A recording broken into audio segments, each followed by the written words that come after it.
the basement can be a lonely place. Hello? Hello? Is anyone in here? Yet, at the Classic Guitar Rock podcast, the basement is all that Jeremy and John have. Their wives don't want them geeking out on classic rock in the living room. Can you blame them? But you can help.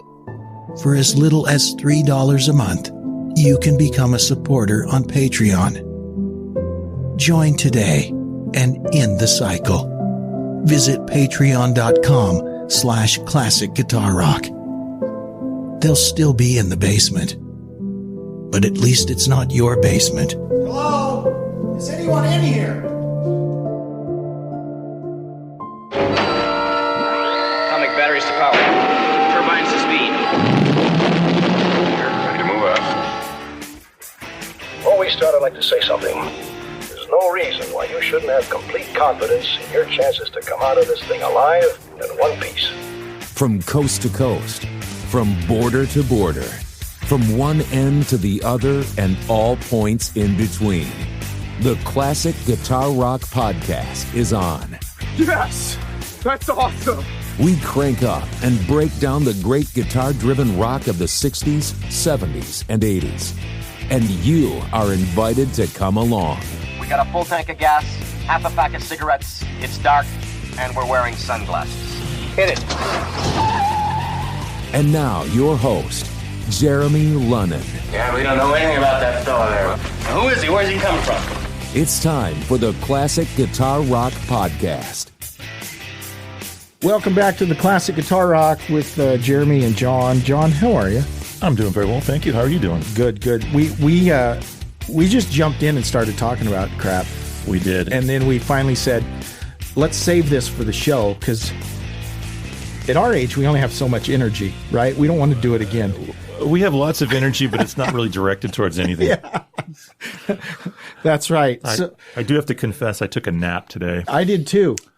Yeah. Here's what's weird is I took my nap from this is sad, from 10:30 to almost noon. That's mid-morning. That's weird. That's when I just was tired. I couldn't, hopefully my boss isn't listening, but I said I had a window on my calendar. And of course, you're like me, I'm sure now. Your day is just jam-packed with meetings. And now they're all Zoom meetings. Yes. So they're all virtual meetings. And I just said, I'm tired and I'm going to lay down. So I laid down and I took a little nap. That's good. I'm not going to apologize for it, John. You shouldn't. That's one thing I've noticed, post-pandemic is we were relying on Zoom, and I use Microsoft Teams at work. Yep, that's what we use. To connect with people. Mm-hmm. And it's a very strange paradigm, at least for the old guys like me. I want to be in a room with somebody. Because so much of communication is not strictly what they're saying. It's the way they're saying it, the way they're postured, those kind of things that convey more meaning. So when something is taken out of context, it's because they just take the soundbite. And I'm going to admit, I'm the guy in meetings that tells everyone to turn their camera on. I'm that guy.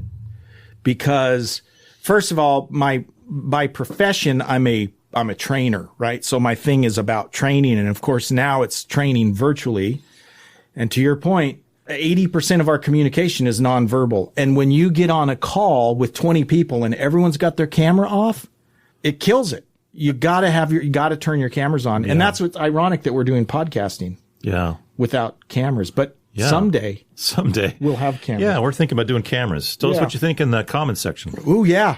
So we'll do that. So, last episode, we were talking about Dark Side of the Moon, right? Yeah. And that was a meandering. We went all over the place. Yeah, we had life happen between our last podcast and the one last showed. Week. I think it showed. And we haven't talked and, those kind of things. Yeah. So, hopefully we'll meander a little bit today, too. Yeah, the meandering, all who wander are not lost, John. I think life is a big wander. All right. Well, so here's what we're going to talk about. And I just literally threw this at John just a little bit ago, and I said, hey, John, here's what I want to talk about. And then it'll morph into kind of a broader conversation. But I was listening to, on the weekend, a great album.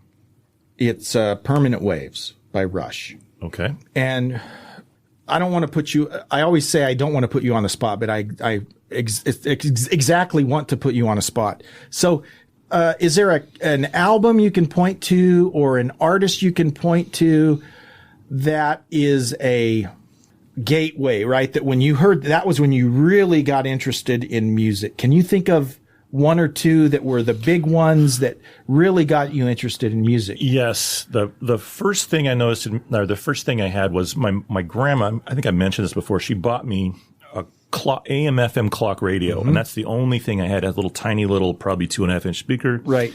And I could get AM radio and I could get FM radio. And we were kind of out in the boondocks, so I got maybe 1 or 2 channels of pop music.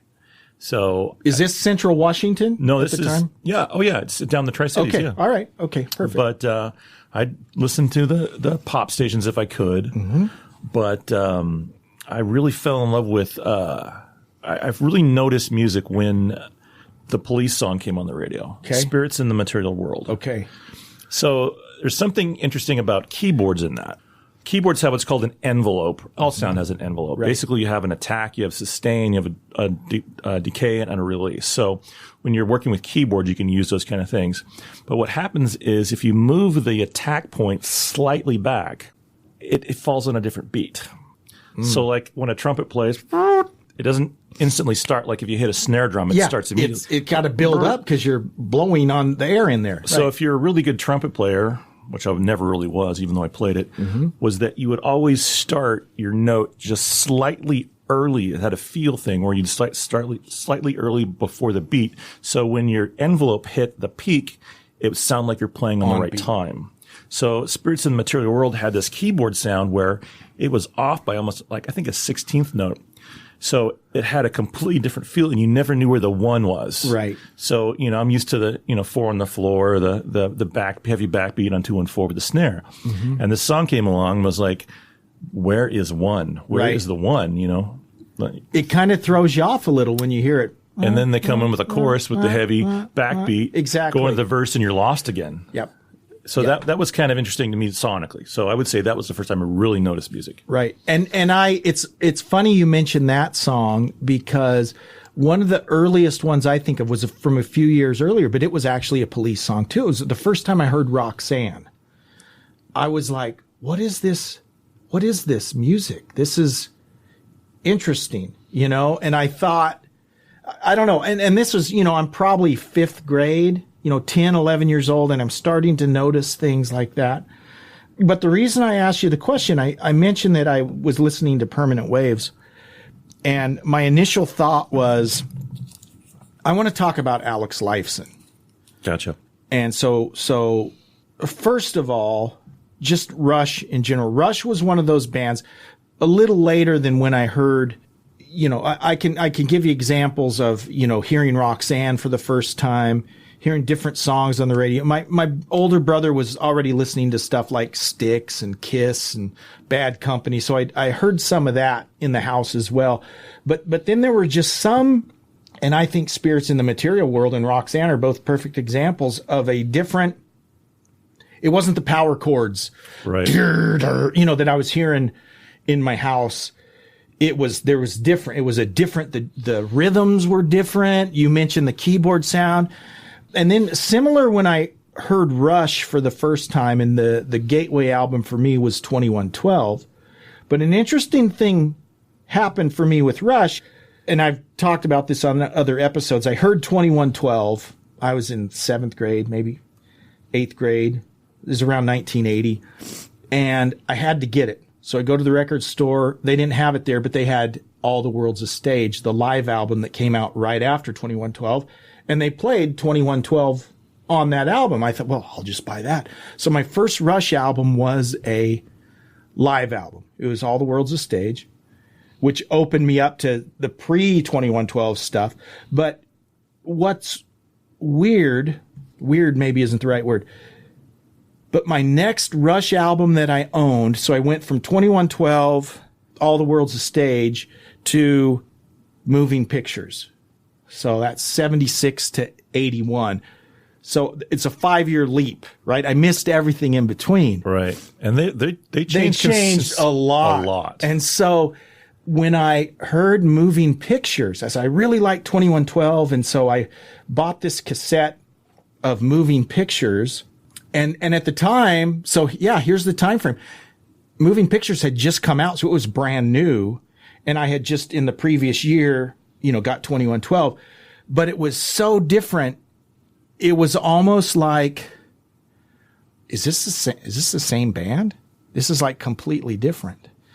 And then I've gone back and filled in all the before, all the after, up till Presto. So Presto, I think, came out in 90. And then I didn't leave Rush, they left me, right?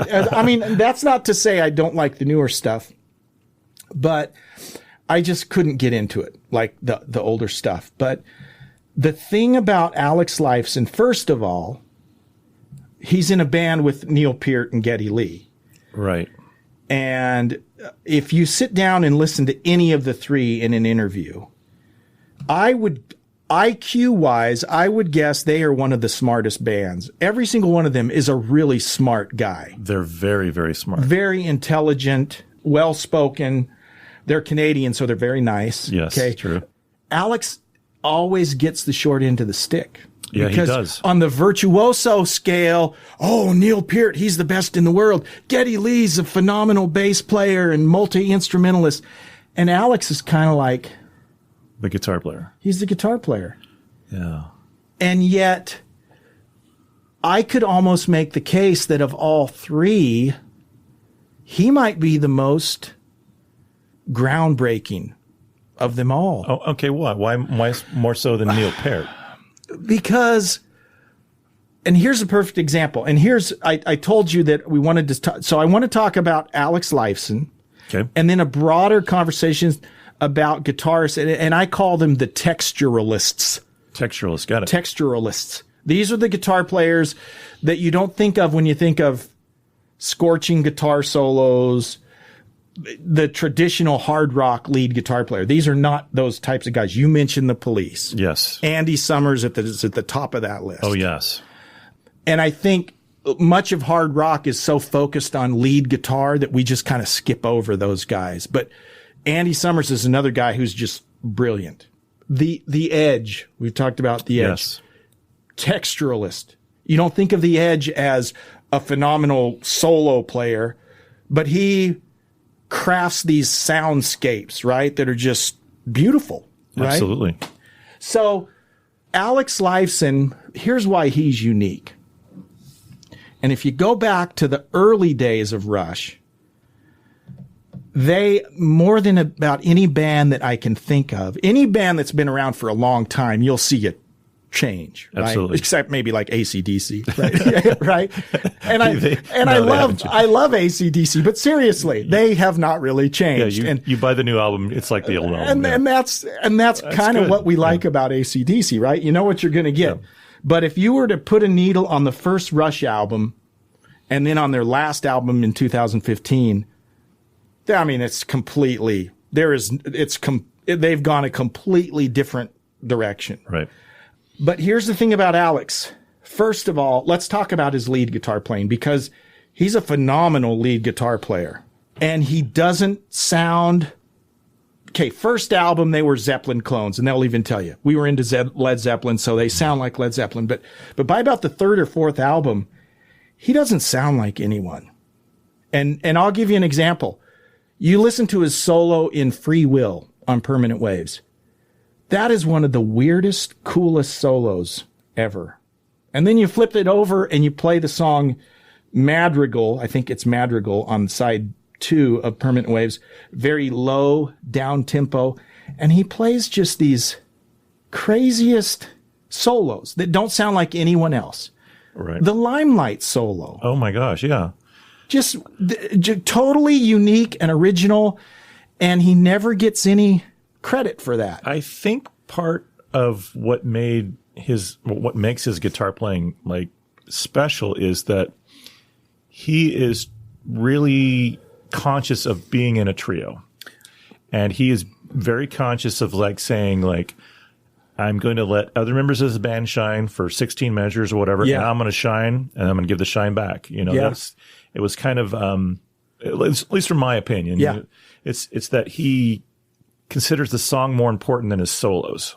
And I think that's kind of the opposite for most blazing lead guitar players, is the song serves the solo, not that the solo serves the song. Yeah. And that could be. And I think when we get to the textural piece, right? And again, just so you guys know what we're talking about, texture, maybe that's not the best word, but you know what I mean, John, when I say textural, right? Like in a jazz sense, it'd be kind of like called comping. Comping.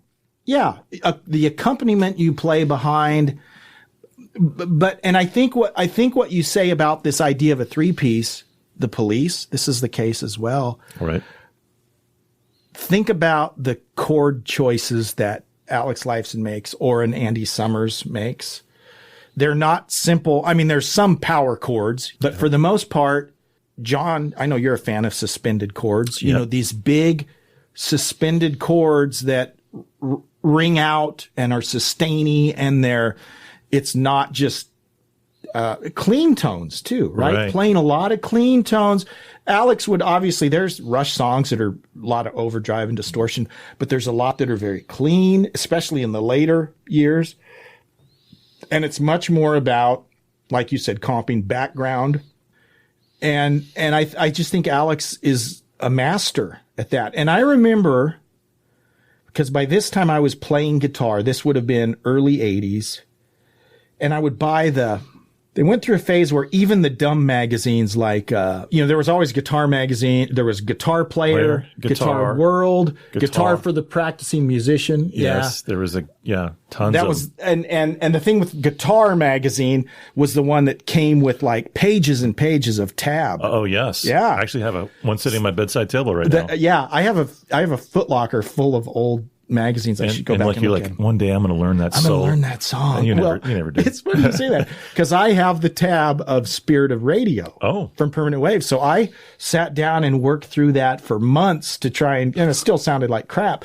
But there again, perfect example of those big ringing chords. And I can remember it was like an epiphany. Because this was like in a Circus magazine. Remember Circus? Oh. Circus So wasn't a much guitar magazine, but it was like, that was a magazine about all the hair metal bands. It was a hard rock. horrible magazine. Remember, there was Circus, there was Cream, there was Hit Parader. Hit Parader. Oh, Hit Parader was probably the worst. Ugh. But in Circus magazine, they started they'd have a little, at the back when you have the regular columns, Yes, the columns. They had a guitar column in Circus. So I guess they figured, well, there's probably some pimply teenage boys that play guitar, so let's put a guitar page in for it. And I remember, I'm looking at John's guitar on the wall. I'm going to grab John's guitar. Please do so. Wall. Okay, hang on. Now, I'm not sure this is in tune, John. It is absolutely not in tune. Okay, so this is an acoustic guitar. It is in definite need of a reset of the bridge. But I remember there was one of those guitar columns about Alex Lifeson, right? And where I was in my guitar playing, I knew the basic power chords, Anyone that plays guitar, you learn power chords fairly simply. And much of rock music was those power chords. This one column was about Alex Lifeson's suspended chords. Okay. And they diagrammed how to play these. That is kind of out of tune. But it was a different sound than just a power chord. It was like, and I heard that and I was like, that's that sound. Because, you heard it in.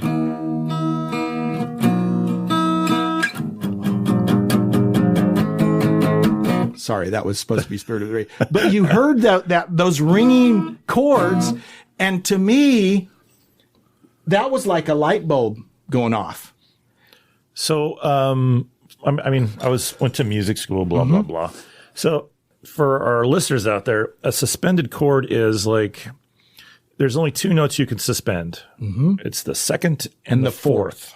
So basically, these notes do not fit in the chord whatsoever. So if you have a C chord and it's a C, suspended second, you add a D to it. That D does not fit in that chord at all. So what happens is those notes cause tension, but kind of a fun tension, because that 2 wants to go down to 1. Right. So that D note wants to go down to C. So that's the kind of the tension that's creating is like, it's almost like a positive tension, And they're not really major or minor, right? Is that correct? If you talk about a suspended. Suspended fourth in particular. Okay. So a suspended fourth wants to go down.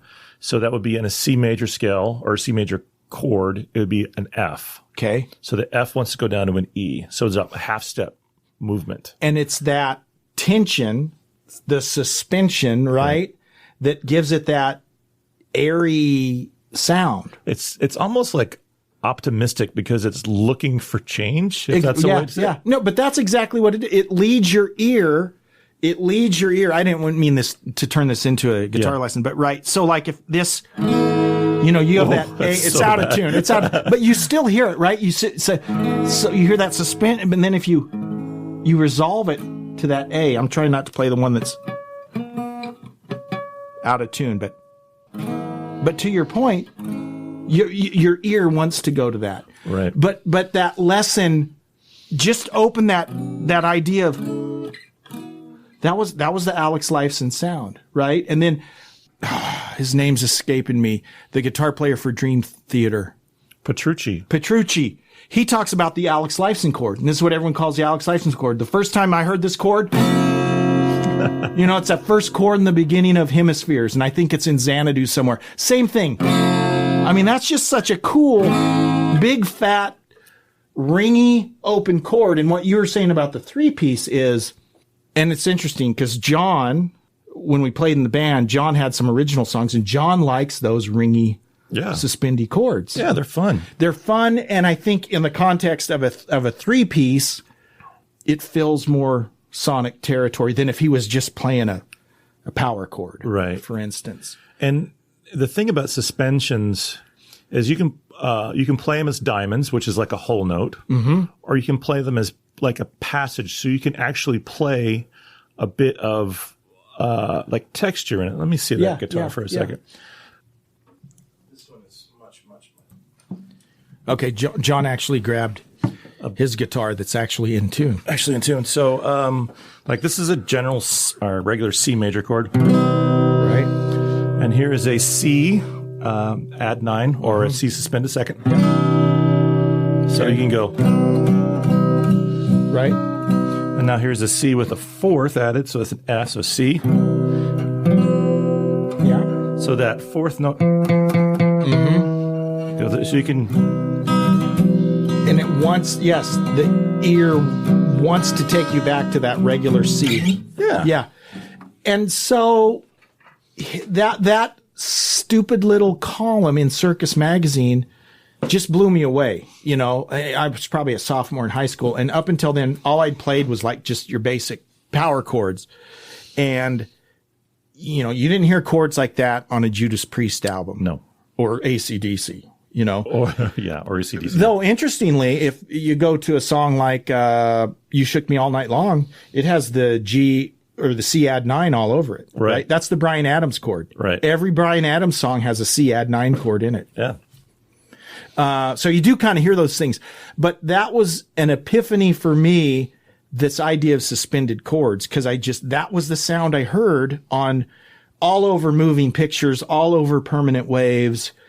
And even then, when I knew what I was listening for, I could go all the way back to 2112 and hear he was doing some of it way back then. But Alex Lifeson, in my mind, virtuoso in terms, and then you listen to a song like, I can't think, there's tons of ripping guitar solos that he plays that you could say as a soloist, he's one of the best. Truly unique. You don't hear an Alex Lifeson solo and go, that sounds just like Eric Clapton, or that sounds just like, like Eddie Van Halen. You hear Eddie Van Halen, it's Eddie Van Halen. Right. I hear the same with Alex Lifeson. Very unique voice, but I think he makes an even bigger contribution in his texturalism. Texturalism, right? got it. So that's kind of what I was thinking. I think he needs to get more props, but I think he kind of was in the shadow being in a band with Neil Peart and Geddy Lee, because they both are kind of held up on this pedestal. And like you said, oh, Alex Lifeson, he's just the guitar player. Have you seen that video where Alex and Geddy are in a restaurant and the waitress is trying to get autographs from Geddy? Yeah. She doesn't even know who the heck Alex is. She's just reaching over. Oh, can you sign this for my son? Can you sign this? And of course, Eddie's doing, here's Alex sitting right next to him. And she doesn't even know who he is, doesn't even care. But she recognized Geddy Lee and wanted his autograph. That's awesome. And that's just so. Oh, I think the typical guitar media at the time really didn't know where to put him. I completely agree. So back in the day, there was something called a magazine. Yeah. We've talked there about were these things you hold in your artifacts hand. of paper, and it was easier to put a person on the cover that had big hair, even though Alex did at the time, had big hair and spandex and a flashy guitar, and where if you listened to the song, you knew exactly when they were playing. They might have had, a rhythm track with a bunch of guitars on it, whatever, but when they played their solo, you know who it was. Oh, yeah. So I think it was easier to brand those other guitarists as like, this is the hotshot musician in the band is the guitarist. That's almost true for almost any band. So totally. Even though Alex Van Halen was a terrific drummer. Right. It's all about Eddie. It's all about the lead guitarist, But with that band, it was like a different dynamic. Yep. And to your point, exactly. When did he, from 80 on, he had short hair, wearing a tie. Here's a guy in the Guitar World magazine who's like wearing a coat and tie, and he's got his kind of waver hairdo. Yeah, he did not look the part of a hard rock guy at all. I heard one guitar magazine I read, it stuck out to me that he had a Jaguar, like an older Jaguar, and he put 12 coats of lacquer on it so it would shine. I'm like, if I was that rich, I would have a car with 12 coats of lacquer on it. And here's what's funny. If you're a Rush fan, you might know this, but of all three members, Alex Lifeson is actually the most gregarious and outgoing and talks the most and he could literally be a stand-up comedian. He's a ham. He's a ham. Big time. And yet that's completely, because like you said, up until that point, kids back before the internet, right?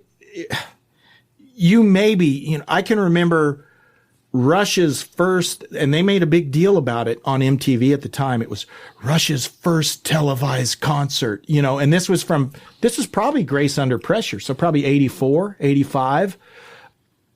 And, that's all you saw him. You saw him play a show. You didn't hear them talk. There were no interviews. And so based on what you'd see is you just figured that he's this very restrained.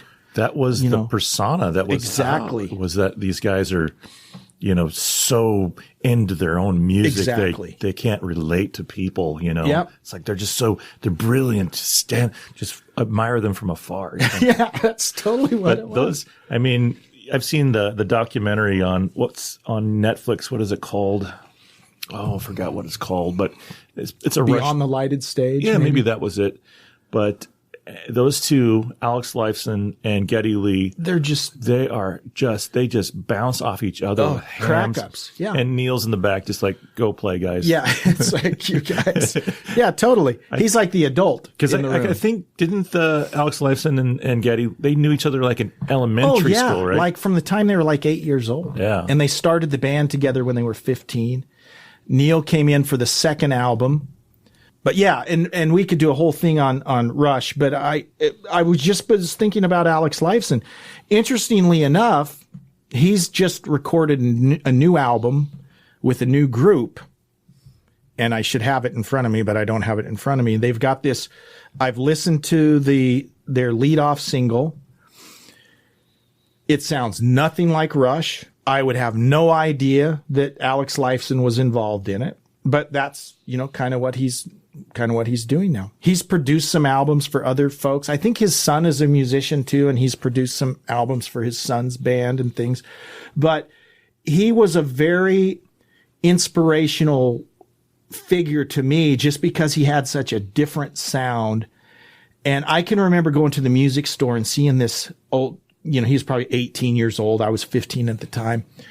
But watching him play Rush songs, and he was really good, I was immediately humbled because I'm home playing dun dun dun dun dun dun, and he's like doing all these arpeggiated, suspended chords and from Rush songs. I'm like, that's a whole different. I mean, this isn't like playing a Kiss song, right? There's a Ramones song. There was some stuff going on, and so he's always been one of those people that is, and Rush is the band for me.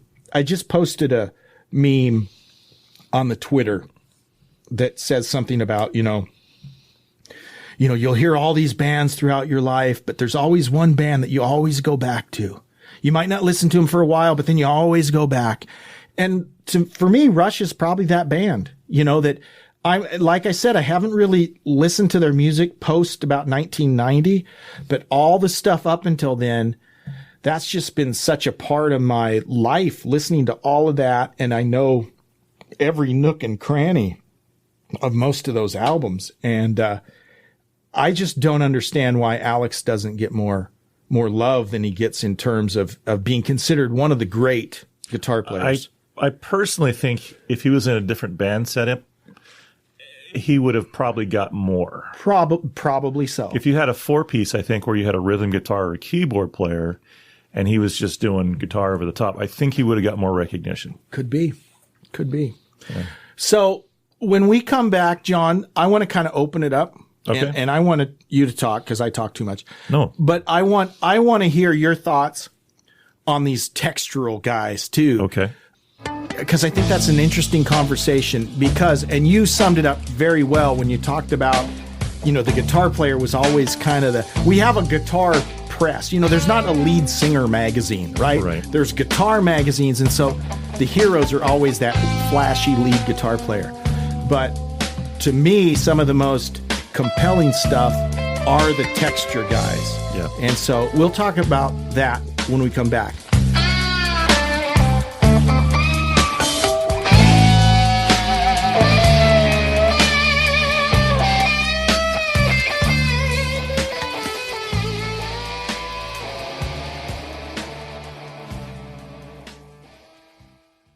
Exclusively on ESPN Plus, UFC 313, Saturday.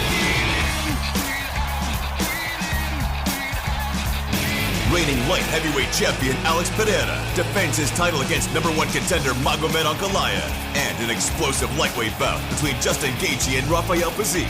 UFC 313, Saturday at 10 p.m. Eastern. Buy it on ESPNplus.com/PPB.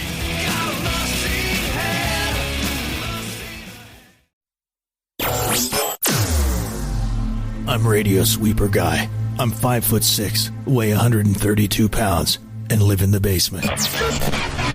You might call me a loser, but I've got this mic processor that makes me sound really cool. So here I sit in my basement making sweepers. Oh, by the way, this is the Classic Guitar Rock Podcast. Welcome back to the Classic Guitar Rock Podcast. It's Jeremy and John, and we're talking about the texturalists, okay? Those guitar players that aren't necessarily known for their flashy guitar solos, and we really focused a lot on Alex Lifeson because in my mind, he's one of the great texturalist guitar players. But we've also mentioned some others like Andy Summers. I mentioned The Edge. You mentioned some others earlier. Billy Duffy, Johnny Marr, Billy Duffy. I don't know the guy's name. The guy in The Cure. Yeah. So I think in new wave, the more new wavy tinge stuff, I think we see a lot more of this type of guitar. I think so. Player. I mean, power chords are the bread and butter of rock. Yes. I mean, if you can't play a power chord, if you walk into a garage band with knowing how to put your fingers in a power chord, you can play any song they got, basically. Yeah. Yeah, I really liked. I saw The Edge a couple years ago. He did the U2 was doing their Joshua Tree redo, whatever they called it. So we saw him in Seattle, and the thing I noticed about it is it's easier to play like that. Mm-hmm. So, not saying that's bad. Mm-hmm. What I'm saying is, if you're 60 years old on stage and you're trying to rip off a Jason Becker solo, you're probably not going to do it in a stadium, Right. I don't know if they were thinking that far ahead, but it's easier to make places for yourself to shine like that. So if the entire song is just balls to the wall, that's one thing, but you kind of want to make moments in a song if you can, and I think these textural guitarists like The Edge can really make a song more propelled that way by playing more textural stuff and then going for a lead sound a couple times back and forth, I'm going to ruffle feathers, John. Sorry. Not your feathers, because I think you probably agree with me, but look at U2, perfect example. And I don't mean this in a disparaging way. Think about the bass lines. Think about the drum parts. Right. Very simple. There's not much to... There's not much to them. The drum parts, the bass parts. There's not much to the guitar parts. No. As in terms of degree of difficulty, right? And yet, U2, to me, kicks the crap out of King Crimson. Okay? That's a bold statement. It's a very bold statement. A lot of people love King Crimson. But man, King Crimson is just proof that you get together a bunch of excellent musicians, doesn't mean they're going to put out excellent music. I mean, I'm going to throw it out there. And I think a lot of, I don't know why I'm beating up on King Crimson. I actually like Tony Levin. Is that the guy's name? Phenomenal. Amazing bass player. Robert Fripp, phenomenal. And a very textural guitar player, by the way. But he sits down the whole time. You ever watch a concert of King Crimson? The lead guitar player sits down the whole time. I hate that. But my point is this. Degree of difficulty does not make for good music. And that's not to say King Crimson, in the Court of the Crimson King, some people think that's one of the greatest albums ever. And there's good stuff in there. Don't get me wrong. But music that connects and has emotion to it, it has nothing to do with how much theory was involved or technical prowess. But you take a song, a U2 song, Joshua Tree is, in my mind, one of the most beautiful albums ever made. It's a beautiful, listening to that, I saw it in concert. So they had, this is in the Seattle Seahawks, whatever that arena is, they've rebranded. Every few years. So they have, like stadium shows or something that it's a completely different experience. Yeah. So you really can't see the performer's face. Mm-hmm. You can barely see their bodies. Mm-hmm. So they had this gigantic video wall behind them, and it went from basically the sideline to the sideline, a gigantic thing. It must have been like 30, 40 feet tall, and it had the album cover of Joshua Tree on it, and actually had like a cutout of the tree on it. And it was just like such a immersive experience. You have the sound, you have other people getting involved and feeling it. You have the lights, you have the display, you have the singing, and it's just an elevating thing. King Crimson is not going to do that. Right. It's going to be maybe they might have booked a show at a music college for a recital. Let's make sure there's 5 chairs for each member to sit on up on the stage. Yes, and they'll probably have more people on stage than in the seats. Now we're King Crimson haters. No, and I don't. I know those guys are brilliant musicians. All of them. They're all very, very good. Tip top. Bill Bruford, phenomenal. One of the greatest drummers ever. But it's math rock, right? It's so, and there's nothing wrong with this, but it appeals to such a small group of people. It's very niche. Like Yes. Yes is the same way. Early Yes. Yes. Though I dig Yes a lot more than King Crimson, I have to say. And again, I like to nerd out on that stuff too occasionally, but my point was not to beat up King Crimson, but just to make the point that being highly technical does not necessarily mean the music's better. Listenable. Exactly. Exactly. So here's my theory, my thesis is that the purpose of art is basically a work. Mm-hmm. So art is to evoke emotion. Mm-hmm. So if you have a painting that you do not like, maybe the artist intended you to not like that painting. You know? So when you hear music and you don't connect with it emotionally, that's the big thing for me is if I connect. I mean, I connect with U2 like crazy. Some of those songs, you know, Sunday Bloody Sunday. You know, when I was 17 years old playing that cassette in my 84 Volkswagen, I had the Volkswagen Rabbit. Yeah. But playing those songs, it was like you kind of got an insight into what Sunday Bloody Sunday was. You know, you felt emotion about it. You know, and a lot of this math rock stuff is kind of like you're kind of like not at ease with your emotions, you know. There's a great, and I my intention was not to beat up King Crimson, but I'm thinking of all these funny King Crimson quotes. Robert Fripp said, "Yeah, don't worry about playing the one. We all know where the one is." You know, that was kind of their whole construct was we're all. Bill Bruford says, so when you joined King Crimson, it was like, yeah, we all know you came from a different band and you did all this stuff with your different band, but just, we don't care about it in this band. You know, it was all about, we're going to play this weird, quirky stuff. And yes, I'm going to sit down the whole concert and it doesn't connect to me on it. And they have some good tunes. Don't get me wrong, but it's not like I said about U2, you know, they have a way to connect, make an emotional connection. And some people don't like U2. Some people don't. Know? I mean, Queen was the same way. Absolutely. Perfect example. They had some very technical songs that the B-sides that you probably never heard. Mm-hmm. But then they have this very popular stuff that is bombastic and big and loud and, you know. So we talked about Andy Summers. Talk about The Edge. The Edge. Andy Summers. I want to say a little bit more about Andy Summers. Andy Summers. He was a jazz musician. Very jazzy. And his choice of instrument was always strange for jazz. A Telecaster in jazz. Not a common thing. Yeah. And we were talking before we started about how in the 80s, that was the, more guitar nerdiness here. That was the age. That's when the big rack processors came in for guitar players. Yes. And I remember seeing this had to have been, well, it was after Synchronicity, but I saw a documentary about the Police, and Andy Summers had so much unbelievable, the processing, you know, that his guitar went through to get this sound, you know. And the Edge too. The Edge. Oh yeah. Yeah. All kinds of stuff. But it was interesting.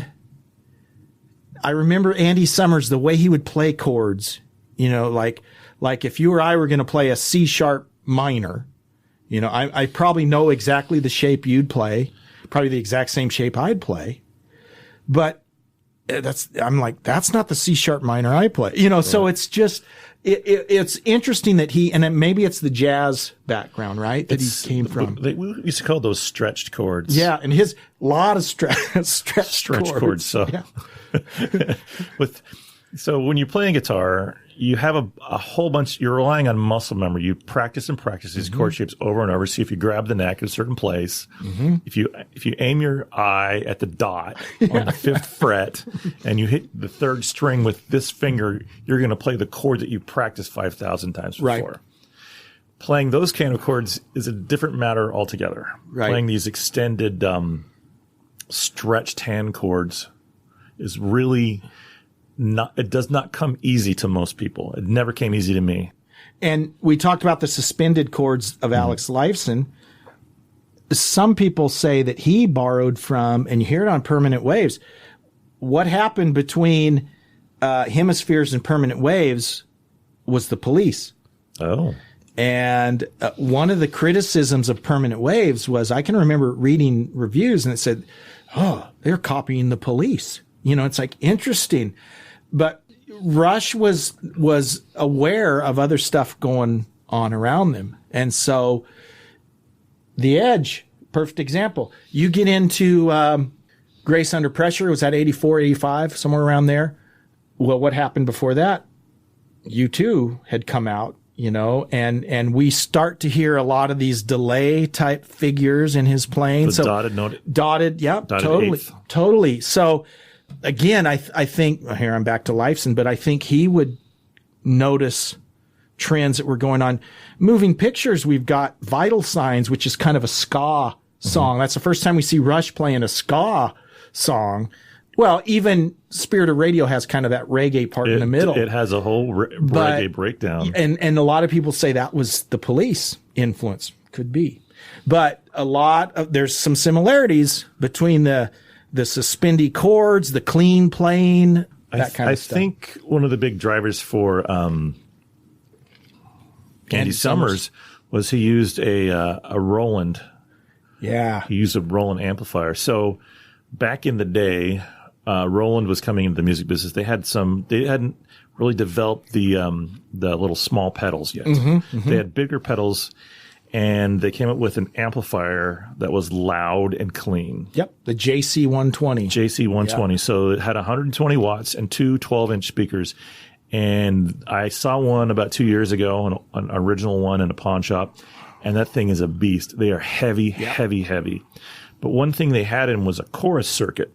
So chorus circuits are basically like, you think about a choir. When a choir sings a note, everybody's got a little bit different pitch. And our ears kind of perceive that as like width, like depth.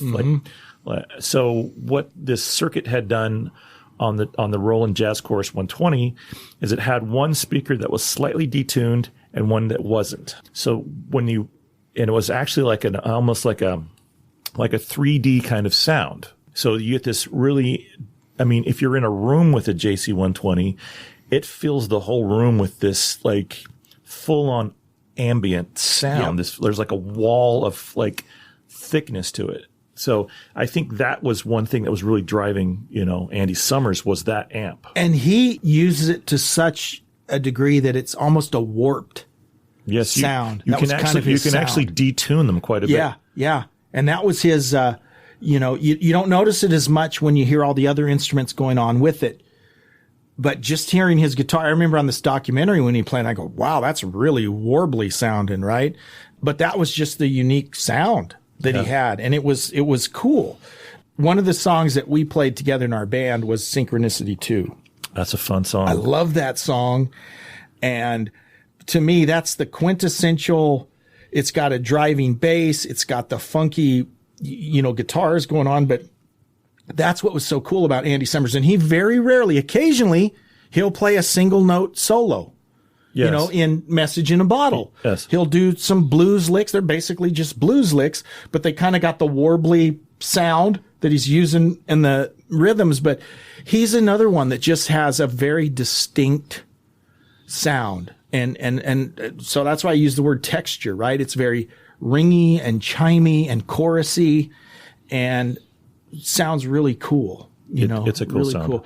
And like I said earlier, the new wavy kind of guys, and I don't know if this was all, Andy Summers probably inspired some of this, but there were other guys, you mentioned Johnny Marr, that had been around for quite a while, that had, even David Gilmour. You don't think of him as a new wave guy at all, but delay, the dotted eighth note delay and all of that stuff. And you look at David Gilmour in the 80s and early 90s, he was almost like, so Pink Floyd wasn't a thing as much. Right, for sure. He was guesting on everybody's records. Yep. He was performing live with all kinds of people, and his sound was like, it's wide, it's spacious. It's an 80s sound. So much delay. Yes. So much delay. But there's nothing cooler than a David Gilmour solo. Yeah. Over a slow progression, and he just wails.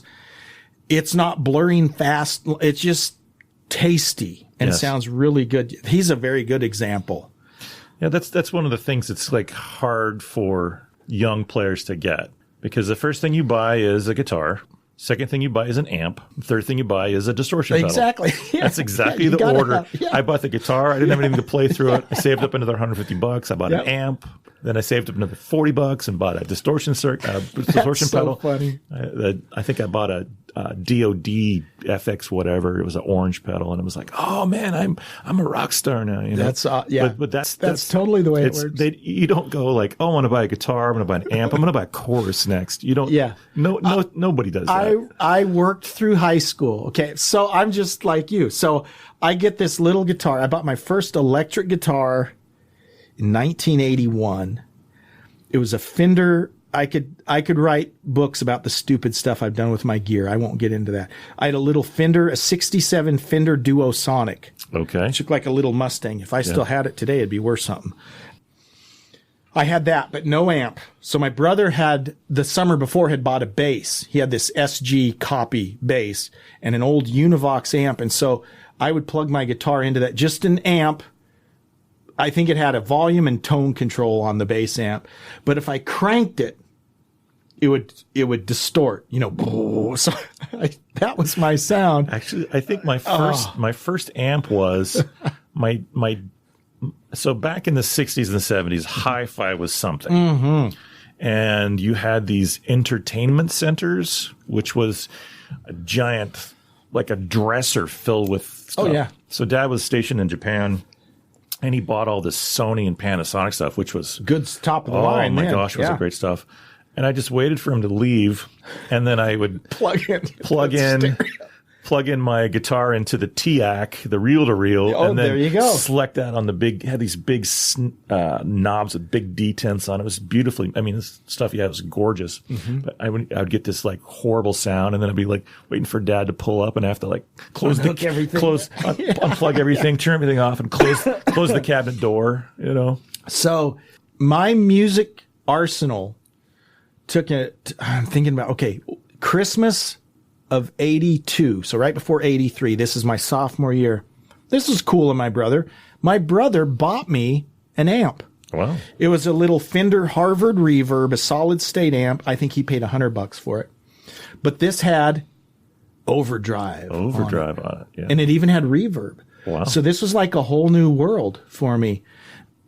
So I had that, and then I started working. So once I was working, I bought a brand new Bandit 65, a PV Bandit 65, brand new in 83. And then working at McDonald's, every paycheck, guess what I'd go buy? A new pedal. Oh. So I had all Boss, had the Boss. I had a few Ibanez pedals, but I had the Boss, the DS1. Right. I had the Chorus, the CE2 at the time. Yeah. I had an Ibanez flanger I think because it was at a pawn shop. Then I got the graphic EQ. Then I eventually got a delay too. So then I was full on, playing all the hits. But that was a good time, man. Collecting those pedals, and I would try and be Mr. Alex Lifeson, playing these big fat open chords. Of course, it sounded terrible, and I had too much gain and stuff. But that's what really, that to me was more inspirational to me than trying to just learn the power chords and stuff. You know who my pick for the best textural guitarist is? Oh, let's hear it. It's Eddie Van Halen. Everybody thinks he was just an amazing lead player. What do you think is behind the singer the whole time? Exactly. It's his textural stuff. And now that you mention it, okay, the song that popped to my mind is Pretty Woman, which is just a cover tune. And yet he's playing big fat suspended second chords all behind. You're right. He really does do some pretty cool stuff. And I really wish those guitar magazines at the time would have, they focus solely on lead guitar. Exactly. And they didn't ever really focus on a band.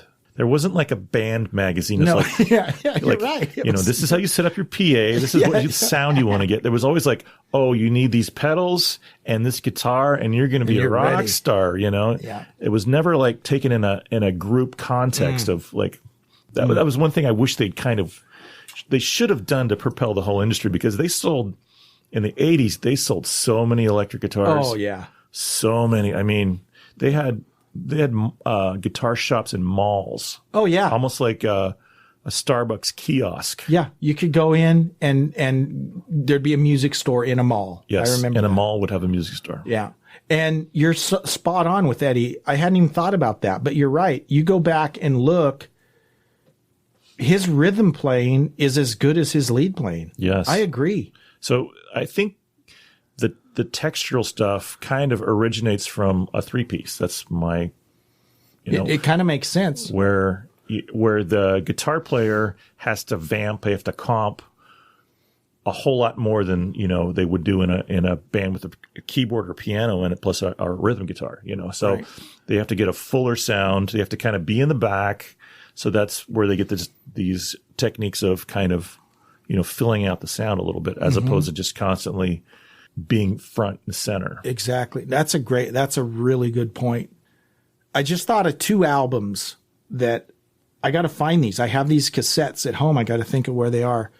Mid-'80s, I used to play the crap out of them. I'd put them in at night because they were good to go to sleep to. That doesn't mean they're boring. It just means they're good to go to sleep. So there's an album that Andy Summers did after I beat up on King Crimson for half an hour. There's an album that Andy Summers did with Robert Fripp. It's called I Advance Masked. It's apropos for today. It's called I Advance Masked. And imagine the frenetic Robert Fripp noodling over Andy Summers' big textural chords. It's pretty cool. Okay. And it's instrumental. The other one, remember the terrible movie 2010? Not 2001, but 2010. I don't. Roy Scheider. It was a big stiff. It came out in like 85. It was a terrible movie, but the soundtrack was done by Andy Summers. And it's the same type of thing. And I used to just listen to that soundtrack album on cassette. 2010 was the sequel of 2001, Space Odyssey. That movie was not good. No, it wasn't good. Yeah. It was just, I don't even remember the movie other than just thinking that really sucked. But musically, the soundtrack was pretty cool. I don't know if I call him a textural guy, but when we were talking about soundtracks, it made me think of Mark Knopfler. Mark Knopfler has done some great soundtrack stuff. He's like a different beast, He's we should do a show on him. Did you ever see him and Chet Atkins together? Yes. As a guitar player, if I was ever like good enough to play with Chet Atkins, you would be like, oh, this guy, Yeah. So it's interesting you say that, because obviously Chet Atkins was a country guy. But Chet Atkins was one of these guys, it's always going to sound like Chet Atkins. But he's playing the melody with his fingers while he strums it. I mean, I have some Chet Atkins albums at home that I found at Goodwill's for 50 cents, and I buy them. But the guy was phenomenal, and he inspired so many, Mark Knopfler, right, but so many of these Eric Clapton guys that you wouldn't. Eric Johnson. He was a textural guy when you think about it, because he wasn't doing single note wailing blues solos like B.B. King or someone was at the time, but he just played this beautiful kind of self-accompanied stuff that just sounded really good. Yeah. I think he's a great example. The thing about it is, like, I've seen him on YouTube when he's done like live performances, Chet Atkins, and he's doing a solo by himself, unaccompanied. I'd be like, that would be terrifying to me. Do that? Totally. That'd be like, no, I'm not going to take this gig. No way. I'm not going to be naked in front of all these people with my guitar. But he was comfortable doing that. Yeah. That's a pretty elite bunch there. For sure. Another guy I just thought of, I was bashing King Crimson, but he was in King Crimson, Adrian Belew. Oh, yeah. He played with David Bowie for a while. He played with David Bowie. He was in King Crimson, and he's very much a textural guy. Right. Crazy. He'd use a whammy bar a lot. Can he use a drill or something? I don't know, but he did some pretty wacky stuff. Phil Manzanera, he was in Roxy Music. I had a solo album of his too that was really, really good. So, once you, what's the word I'm looking for? Once you separate yourself from this idea of the 80s, which was all about the big guitar solo, and you go out and listen to these guys that were a little more subtle, there was some cool stuff going on. There still is. But Alex Lifeson got me thinking about it, and I thought, well, let's talk about this part of classic guitar rock, these guys that aren't the screaming guitar solo guys, but just make great music. Yeah. And frankly, Eddie Van Halen, Eric Johnson, Jason Becker are all unattainable for me. I will never be able to. I will never be able to play like that. Some of this textural stuff, I can probably do some of it, and that's like attainable. Yeah. And I'm so glad you mentioned Eric Johnson, because again, we think of Eric Johnson, the soloist, and he's phenomenal. But I think even more phenomenal are the chord voicings he uses to watch him play rhythm guitar. And he's like otherworldly, the stuff he does. And he's just a great teacher too. I like to watch his videos because he's just we talked about Tim Pierce. We're both Tim Pierce fans. Pierce is great. Rick Beato fan. Beato. Oh, I saw. Yeah. Have you seen Eric Johnson being interviewed by Rick Beato? Have. That's a good one. Yeah. But yeah, Eric Johnson, very textural guitar player. I mean, if you said, Eric, you're not allowed to play any solos, he'd still blow you away. Right. The ringy, I love that tone. He's got two distinct tones. He's got his clean tone, which is just drenched in delay and chorus, but sounds awesome.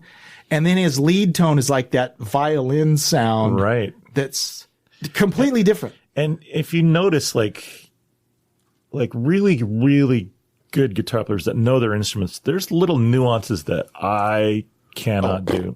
Yeah. So watching, I've seen this with Jeff Beck and with Eric Johnson, is they work their tone controls on those strats. Oh. They work their volumes all the time. Yeah. Do you ever use your tone control? Never. Never. Actually, I used to actually get a piece of black electrician's tape and tape my volume and tape my 5-way switch so they wouldn't move, because you're always hitting that 5-way switch. Totally. But Jeff Beck's a perfect example. He's working the tone, the volume. It's unbelievable. I'm glad you said that, because here's one of the things. I'm sure Alex Lifeson wasn't the first. I'm going back to Alex Lifeson, but Bytor and the Snow Dog on the All the World's a Stage album. It's on the Fly By Night album. So this is 1974 when Fly By Night comes out. I thought it was volume knob, right? Is he does all these swells, and that became a big part of, later in Xanadu and stuff, he's doing wah, wah, wah, wah, he's doing all that.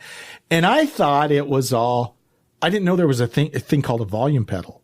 I didn't realize, and maybe on like Bytor originally it was a volume knob, because Van Halen Cathedral, that's all knob. There's no volume pedal. He's doing it all with the knob with his fingers, and a delay, which blows me away. But when I watched the Exit Stage Left concert, in like 1981, I realized, well, he's cheating. It was a volume pedal. But that was a whole new thing, because you got the volume pedal, you got the delay going on. You could do some really cool stuff. Frankly, I don't know of any guitarist that uses a volume pedal that way. It's usually like for volume control. I don't know. I can't remember the last time I saw a concert where someone had a volume pedal. Mm-hmm. But that was another thing that blew me away about Alex Lifeson. And then I had to get a volume pedal, So actually, I had one of those too. It was a big old Dunlop, was it? Dunlop had they had one that was a volume wah. You could switch between a volume pedal and wah. This was fun, geeking out on this. This is good. And my invitation to folks listening is take the time to listen to some of these textural guys, right? If you've just been listening to the Wheedly guys, which is great too. I like that. But some of these guys, there's some really cool stuff. And I'm in the blog post that I make on this, I'm going to put some other videos in there too. Awesome. Some playlists that are kind of cool too. Perfect. And one thing that we might want to pitch is that we're going to start playing a little bit more guitar. Yeah, we pulled the acoustic off the wall, and John's like, you know what? We should get it to where we can actually play guitar, and so we're going to do that. Yeah, we'll play a little some licks and bring in some effects. I think that'd be awesome. It'd be fun. So we'll add that. So thank you so much for listening. Hey, if you like this show, if this is something you enjoy listening to, we would invite you to check out our Patreon. It's Patreon/Classic Guitar Rock. For as little as $3 a month, you can be a sponsor. That's less than the cost of a hamburger. You can't buy a hamburger. Well, there you go. You cannot buy a hamburger for $3. So think of the joy. But no, joy. Seriously, if you like what we're doing and are able to support us, we would really appreciate it. Because you can help us build a media empire here. Totally. And that's our plan. World domination. World domination. Yes. All right. Thanks, John. We'll do it again next week. Thank you. Thanks for listening to the Classic Guitar Rock Podcast. Oh, sweetney. Please like, subscribe, and share. You can email us at classicguitarrock@mail.com. We're not ordinary people. We're morons. We'll see you for the next episode of the Classic Guitar Rock Podcast.